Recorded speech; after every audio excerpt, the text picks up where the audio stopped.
Yang pertama kita harus bisa memperhitungkan menyiasati usia panen dari masing-masing komoditas yang kita tanam.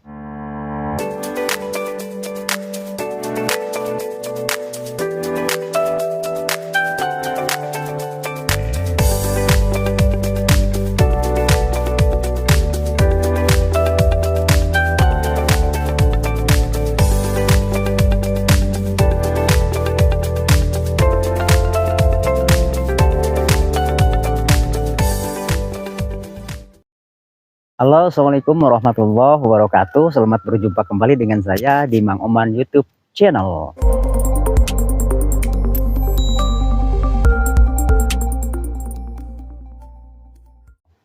Pada kesempatan video kali ini kita akan menjelaskan teknik atau tata cara budidaya tanaman sayuran dengan sistem tumpang sari. Adapun yang dimaksud dengan tumpang sari adalah menanam dua atau lebih jenis tanaman pada satu tempat dalam waktu yang bersamaan. Ada beberapa manfaat dari sistem tumpang sari. Yang pertama adalah untuk meningkatkan produktivitas lahan. Dan yang kedua adalah untuk menghindari resiko kegagalan panen, teman-teman. Apabila nanti kita mengalami kegagalan panen pada satu jenis tanaman yang kita tanam, tentunya masih akan ada harapan lagi pada tanaman yang lain yang masih bisa dipanen. Dan yang ketiga adalah yang tak kalah pentingnya tentunya adalah dengan sistem tumpang sari ini kita akan meningkatkan pendapatan atau penghasilan petani itu sendiri. Lantas tanaman apa saja yang bisa ditumpang sari? Sebetulnya banyak sih, tanaman seperti cabai dengan timun, tomat dengan kubis dan lain sebagainya. Kebetulan kita di sini mencoba teman-teman ya, lain dari yang lain, artinya kita menanam sayuran dengan sistem tumpang sari ini.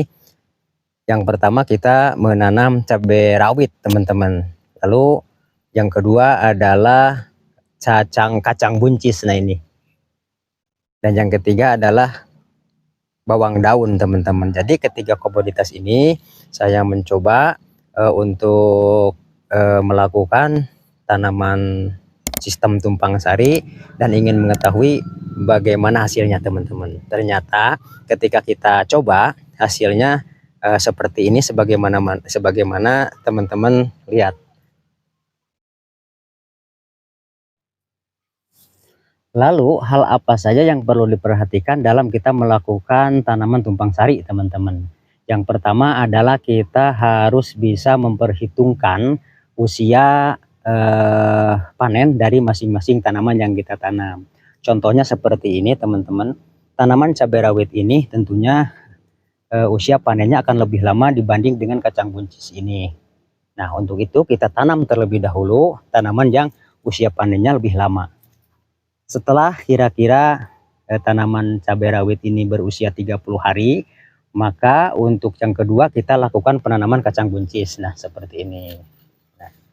Tentunya kacang buncis ditanam belakangan. Walaupun kacang buncis ini ditanam belakangan, akan tetapi pertumbuhannya tentu akan menyusul tanaman cabai rawit ini.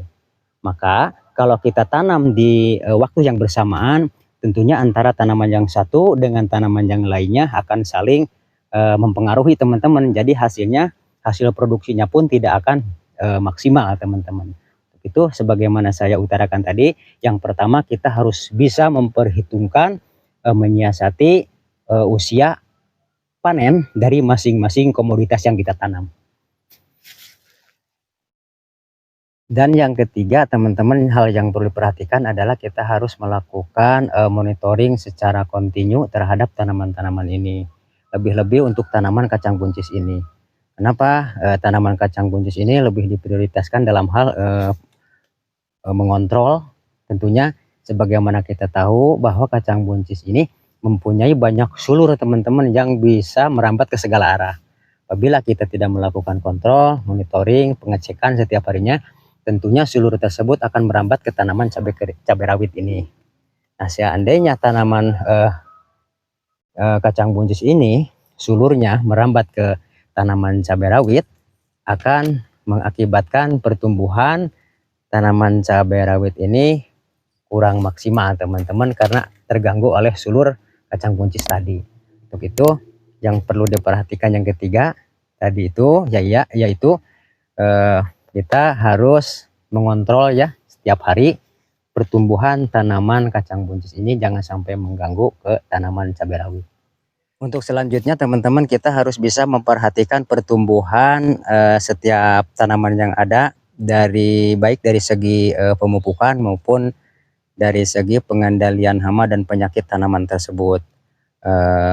Tentunya kita harus melakukan pemeliharaan secara intens dan melakukan pemupukan serta melakukan pengendalian hama dan penyakit secara rutin teman-teman. Karena kita melakukan tanaman dengan sistem tumpang sari, tentunya kita mempunyai banyak keuntungan. Salah satunya adalah dalam hal pemupukan dan pengendalian hama dan penyakit bisa kita lakukan dalam satu waktu yang bersamaan sehingga dapat menghemat waktu teman-teman. Oke teman-teman, saya akan memperlihatkan dari ketiga komoditas yang saya tanam dalam sistem tanaman tumpang sari ini. Yang pertama adalah tanaman kacang buncis. Nah yang ini teman-teman, kondisinya seperti ini, yang insya Allah 1 pekan ke depan kita akan mulai pemanenan untuk yang pertama kalinya. Nah, komoditas yang kedua yang saya tanam adalah cabai rawit teman-teman. Nah ini kondisinya seperti ini kira-kira 2 pekan ke depan akan menyusul setelah pemanenan kacang buncis. Dan yang ketiga adalah komoditas bawang daun teman-teman. Nah kondisinya seperti ini. Nah untuk bawang daun ini kita panen sembarang waktu aja, kapan kita mau bawang daun ini sudah bisa kita panen teman-teman. Nah inilah diantaranya keuntungan kita melakukan penanaman sayuran dengan sistem tumpang sari teman-teman, sebagaimana yang saya sudah jelaskan secara detail dari awal sampai akhir teman-teman. Nah itulah teman-teman yang bisa saya bagikan ke teman-teman seputar teknik budidaya tanaman sayuran dengan sistem tumpang sari yang sudah saya sampaikan secara detail dari awal sampai akhir. Apabila video ini dapat bermanfaat dan bisa menginspirasi teman-teman semua, jangan lupa subscribe, like, dan share. Tunggu video kami selanjutnya. Sampai jumpa.